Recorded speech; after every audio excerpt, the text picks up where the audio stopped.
जो है फैसिलिटेट हो रहा है, यानी कि वो भी देखिए तो विजुअल के अंदर फल तोड़ रहा है, एक मजदूर शख्स का हाथ भी वहां तक जा रहा है, और जो पहले फ्रूट पकड़ रहा था, ठीक है, जो उसका तो ऑलरेडी जा ही रहा था, तो वो भी जो है वो इससे फैसिलिटेट हो रहा है। तो ये इक्विटी का बेसिकली कॉन्सेप्ट है, और ये चीजें जो है वो देखी जाती हैं। अब मजीद हम विजुअल्स देख लें तो आप ये देखिए कि ये कॉन्सेप्ट हमारा, ठीक है, ये क्वालिटी है कि एक मजदूर शख्स को आपने एंजॉयमेंट के लिए या इधर उधर जाने के लिए एक साइकिल दी, ठीक है, और इस तरह के कई मजदूरों को दी होगी, ठीक है, बट कॉन्सेप्ट इसके के अंदर क्या आता है कि जो आपने साइकिल दी है, ठीक है, वो एक ऐसे शख्स के चलाने के लिए है जो कि बिल्कुल दुरुस्त है, ठीक है, वो अच्छे से उसको साइकिल को चला सकता है, लेकिन यहाँ पर डिसेबिलिटी का मैटर आ रहा है कि एक शख्स जो कि डिसेबल है, डिसेबल इस लिहाज से है कि उसके जिस्म में कोई डेफिशिएंसी पाई जाती है कि वो आम लोगों की तरह नहीं चल सकता,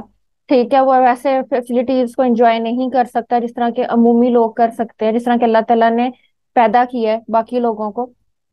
तो अब आपको क्या करना होगा कि अगर आप समझते हैं या आप चाहते हैं कि वो भी फैसिलिटेट हो, तो फिर आप क्या करेंगे, इक्विटी के कॉन्सेप्ट में जाएंगे। इक्विटी के कॉन्सेप्ट में किस तरह से जाएंगे, आप उसको ऐसी साइकिल प्रोवाइड करेंगे कि जिसमें वो बैठ कर आराम से साइकिल जो है वो चला सके। ये देखें, ये आपके सामने ये चीज बताई गई है कि वो किसी मजदूरी की वजह से इस साइकिल को तो यूज नहीं कर सकता, लेकिन अगर आप प्रोवाइड करना भी चाहते हैं तो उसको एक फैसिलिटेट साइकिल के थ्रू जो है वो उसको सहूलत फराहम करें। ये जो आपके सामने इक्विटी का कॉन्सेप्ट आता है, इसी तरीके से हमारे एक बड़े जबरदस्त ये एक विजुअल मेरे सामने है कि इक्विटी वर्सेस इक्वालिटी का, ठीक है।